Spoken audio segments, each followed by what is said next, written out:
రండి. మీరు ఆయన బంధువులా? మా పెళ్లి శుభ్రకు చూసి బయలుదేరారా? కాదమ్మా, నేను ఇంటి ఓనర్ని. ఓ, మిమ్మల్ని ఎప్పుడూ నేను చూడలేదులేండి. రండి, కూర్చోండి. ఆయన వచ్చే టైం అయింది. వచ్చిన 5 నిమిషాల్లో గుడికి బయలుదేరదాం. గుడికో బడికో నాకు అనవసరం గాని ఇల్లు ఎప్పుడు ఖాళీ చేస్తున్నావు? ఖాళీ చేయటం ఏంటండి? శుభమాని ఈ రోజు మా పెళ్ళైతేను. పెళ్ళేమిటమ్మా, 4 రోజుల క్రితమే ఆయన వెళుతూ 15వ తారీఖున ఉదయం అంటే ఇవాళ ఇల్లు ఖాళీ చేస్తుంది ఆవిడని చెప్పి అద్దె సెటిల్ చేసి మరీ వెళ్ళాడు. నేను ఇంకొకళ్ళకి అద్దెకిచ్చానమ్మా. ఇవాళ పంచమి మంచి రోజని వాళ్ళ ఇంట్లోకి వస్తున్నారు. నువ్వు ఖాళీ చెయ్యి. మీరు తెలియక ఏదేదో మాట్లాడుతున్నారు. ఏంటి తెలియకపోవడం ఏంటి? నాకన్నీ తెలిసే మాట్లాడుతున్నాను. నీకే తెలియక బొక్కలో పడ్డావు. మధు అంటే పెద్ద అమ్మాయిల కేసు. దేన్నో తెచ్చుకోవడం, 1 నెల ఇలా వాడుకోవడం, వదిలేసిపోవడం. అలా వదిలేసిన సగం మంది సందుల్లో గొంతుల్లో స్థాని వ్యాపారం చేసుకు బ్రతుకుతున్నారు. మరి నువ్వు బయలుదేరు. ఏంటి ఏంటి అలా చూస్తున్నావు? అతని గురించి నాకంటే తెలిసిన వాడు ఎవ్వరూ లేరు. నేనే 5 సంవత్సరాల నుంచి డైరెక్ట్ విట్నెస్. కాదండి, ఆయన అలాంటి వారు కాదు. అమ్మా, బుద్ధి గడ్డి తినే అలా చెప్పాను. అతను ఒక సత్యవంతుడు, నువ్వు ఒక సావిత్రివి. నా ఇల్లు ఖాళీ చేయ అంతే చాలు. అది కాదండి. ఖాళీ చేయమ్మా. నేను అడ్వాన్స్ తీసుకున్నానమ్మా. నీకు ఎన్నిసార్లు చెప్పాలి ఖాళీ చేయమని? అవతల అడ్వాన్స్ తీసుకున్నానని చెప్తున్నాను కదా. ఖాళీ చేయవమ్మా.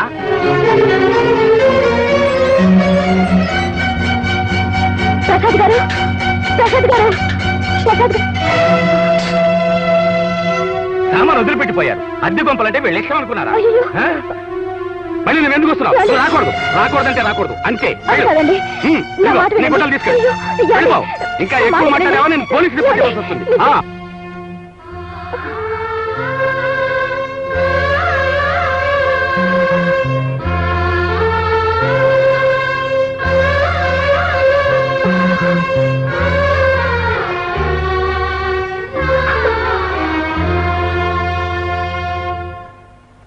చూడమ్మా, నేను అతగాడి తెచ్చిన ఎంతో మందిని చూశాను. నువ్వు అలాంటి దానివే అనుకున్నాను. కానీ నువ్వు అలా కాదని, మోసపోయావని ఇప్పుడే తెలుసుకున్నాను. ధనం పోతే ఇవ్వచ్చు, బలం పోతే ఇవ్వచ్చు, కానీ జీవితం పోతే అది ఒకరు ఇచ్చేది కాదు, కొంటే వచ్చేది కాదు. అతగాడిని గుంటూరులో మొన్ననే చూశాను. అవును, ఇదిగో అతని అడ్రస్. వెళ్ళి నిలదీసి అడుగు.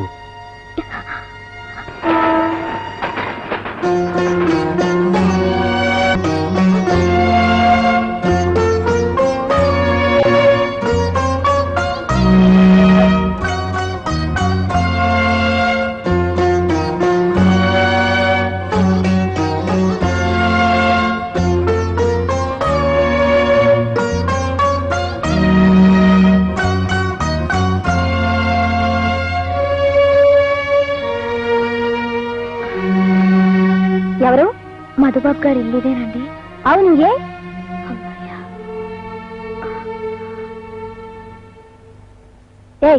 ఏమిటి ఇలా కూర్చుండిపోతున్నావు? లే లే. ఆయన కావాలండి. కావాలి, అందరికీ ఆయనే కావాలి. సందాలు కావాలంటే ఆయనే కావాలి, ఉద్యోగాలు కావాలంటే ఆయన దగ్గరికే రావాలి. ఆయన మీలాంటి వాళ్ళ కోసమే పుట్టారా ఏంటి? నేను చందా కోసం రాలేదండి. మరెందుకు? ఉద్యోగం కోసమా? కాదండి. మరి ఆయన వస్తే నీకే తెలుస్తుంది. అంటే ఆయన వచ్చేదాకా ఇక్కడే కూర్చుంటావా? ఇంటికి వచ్చేసరికి ఆయనకి మనశ్శాంతి లేకుండా చేస్తావా? వెళ్ళు బయటికి. ఇల్లంతా పెళ్లి పనులతో చాలా హడావుడిగా ఉంది. వెళ్ళు. వెళ్ళమంటుంటే ఆయన వచ్చాక వెళ్ళిపోతానండి. నేను అదే కుదరదు. వెళ్ళు. చెప్తుంటే వెళ్ళండి. అయ్యో రండి.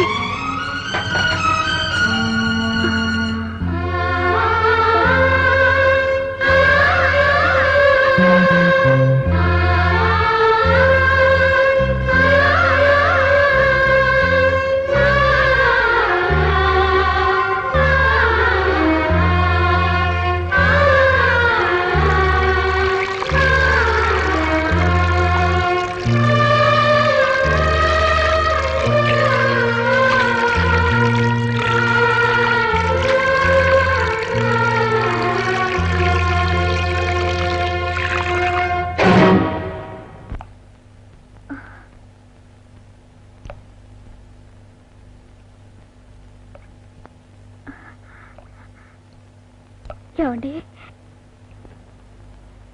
ఎందుకు వచ్చావు? మీకోసానండి. మీ అడ్రస్ వెతుక్కుంటూ వచ్చాను. ఇంటికలా ఆయన నన్ను బయట పంపేశాడండి. మీ గురించి చాలా చెడ్డగా మాట్లాడాడు కూడా. నేను నమ్మలేదనుకోండి. ఎందుకు నమ్మలేదు? మీరు రాకపోవడానికి ఏదో బలమైన కారణం ఉండుంటుందని అనుకున్నాను. అసలు ఏమైందండి? ఎందుకు రాలేదు మీరు? ఎందుక రాదలుచుకోలేదు? రాలేదు. పిచ్చి పిల్ల, ఇంకా నా మీద ఆశలు పెట్టుకుని ఇంత దూరం వచ్చావా? మీకోసం ఎంత దూరం అయినా వస్తానండి. మీరు తప్ప నాకింకెవరున్నారండి? తప్పు. అలాంటి ఆశలేమైనా ఉంటే చెరిపేసుకో. జీవితమంతా నేను ప్రేమిస్తూనే ఉంటాను, కానీ పెళ్లి మాత్రం చేసుకోను. I hate marriage. నువ్వప్పుడే అక్కడే అర్థం చేసుకునుంటే ఇంత దూరం రావాల్సిన అవసరం లేదుగా. నీ అమాయకత్వానికి అప్పుడే ధర కట్టి ముట్ట చెప్పేశాను. ఆ డబ్బుతో ఎక్కడైనా చిన్న ఇల్లు అద్దెకి తీసుకుని ఈ పాటికి సెటిల్ అయిపోయి ఉంటావు అనుకున్నాను. ఆ తర్వాత నీ ఇంటికి కూడా రావాలనుకున్నాను. ఎందుకంటే నాకు తగిలిన ఆడపిల్లలందరిలో అందమైన దానివి, అమాయకురాలివి, చిన్న దానివి, వేడి ఉన్న దానివి నువ్వే. నో ఏడమ్మా, ఊరుకో. చిచే, ఈ సీన్ అవాయిడ్ చేయడం కోసమే పెళ్లి పేరు చెప్పి నేను మాయమైపోతుంటాను. ఆ తర్వాత కొంతకాలానికి నీకు అలవాటైపోతుంది, నాకు హాయిగా ఉంటుంది. అరే ఇదేంటి? ఓ, కడుపు వచ్చేస్తుందని భయమా? ఏం భయం లేదు, నేనున్నానుగా. ఇదిగో, ఈ మాత్ర వేసుకుంటే ఏమీ ఉండదు. నీలాంటి వాళ్ళ కోసం నా దగ్గర ఎప్పుడు ఇలాంటి మాత్రలు ఉంటాయిలే. ఇది తీసుకో. అయ్యో, పెళ్లిళ్ళు సంసారం అనే మాటలు నీలాంటి వాళ్ళు మర్చిపోవాలమ్మా. అందరూ పెళ్లిళ్ళు చేసుకుని పెళ్ళాలైపోతే నాలాంటి వాళ్ళు ఏమైపోవాలో చెప్పు. చెప్పు చెప్పమ్మా. అయ్యో, ఒక మాట చెప్పరా, నీ శరీరాన్ని ఒక కొట్టుగా మార్చుకో. ఏ తప్పలేదు, అప్పుడే బాగా బతుకుతావు. అందం ఉన్నప్పుడే 4 డబ్బులు సంపాదించుకోవాలమ్మా. దీన్ని పెద్దలు దీపం ఉండగానే ఇల్లు చక్క పెట్టుకోవడం అంటారు. చూడు, నీ అందం పోయాక నువ్వు పిలిచినా పలకరు. ఇది తెలుసుకోకపోతే రోడ్డు మీద నువ్వు అడుక్కోవాలి. తినడానికి తిండి ఉండదు, తాగడానికి నీళ్లు కూడా దొరకవు. అప్పుడు నువ్వు మారేవనుకో రేటు పడిపోతుందమ్మా. అరే అలా చూడకు, నువ్వు నన్నేం చేయలేవు. అది తెలిసే నిన్ను, నీలాంటి వాళ్లను నేనిలా చేస్తాను. నువ్వు గట్టిగా నోరు చేసుకుంటే 10 మంది నీదే తప్పంటారు, నన్నెవరు ఏమీ చేయరు. నాలాంటి పెద్ద మనిషి మీద నింద వేసావనుకో నిన్ను కుక్కను కొట్టినట్టు ఈడ్చి ఈడ్చి కొడతారు. కాబట్టి నన్నే పట్టుకున్నావనుకో నీకే ఉపయోగం ఉండదు. నువ్వు ఎక్కడ సెటిల్ అవుతావో నాకు కబురు పంపించు, నేను అప్పుడప్పుడు వెళ్తాను. ఎందుకంటే మనిద్దరిది తొలి పరిచయం కదా, 90 ఏళ్ళు ఉండాలి. ఏమండి వచ్చేసారా? ఎవరండి అది? అది ఇంకా ఇక్కడే ఉంది ఏమిటి? దాంతో మీకు మాట్లాడటండి, మీరు రండి. అదే ఎవరో పాపం పిచ్చిది, పిచ్చాసుపత్రికి దారెట్టుని అడిగింది. అదే చెప్తున్నాను. చూడమ్మా, అలా రైట్ లోకి వెళ్ళి లెఫ్ట్ లో తిరిగితే పిచ్చాసుపత్రి వస్తుంది. ఉండు, ఈ డబ్బుంచు. రైట్ లోకి వెళ్ళి లెఫ్ట్ లో తిరగాలి. ఓకే, వెళ్ళి. వెళ్తుందిలేండి, ముందు మీరు రండి. క్యాంపుకి వెళ్ళాలన్నారుగా. సరిగ్గా 4 రోజులుందనగా మన పెళ్లికి మీ బాస్ క్యాంపుకి పంపిస్తున్నారు. ఏమన్నా అంటే నాకు ప్రమోషన్ అక్కర్లేదు, నేను క్యాంప్కి వెళ్ళాలంటారు. రేపు మన పెళ్లి అయితే ఖర్చులు ఎక్కువ అవుతాయి కానీ తగ్గవు కదండి. ఇక్కడ పెళ్లి పనులు నేను చూసుకుంటాను. ఏమండి, మీరు చెప్పినట్టే పట్టు చీర కట్టుకుని మీకోసం గుమ్మ ముందు ఎదురు చూస్తూ ఉంచుంటాను. ప్రయాణానికి సిద్ధం కండి. రండి, టైం అవుతుంది.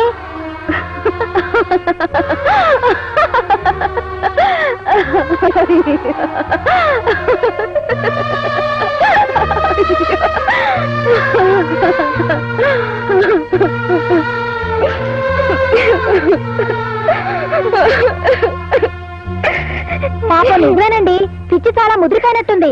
దాన్ని మెడపట్టి బయటికి ఎంటి మీరు లోపలికి రండి. నువ్వు లోపలికి వెళ్ళు, నేను పంపించేస్తాలే. ఎండగా ఉందిగా, నలుపైపోతావు. వెళ్ళు, త్వరగా రండి, టైం అవుతుంది. బయలుదేరు. నడు,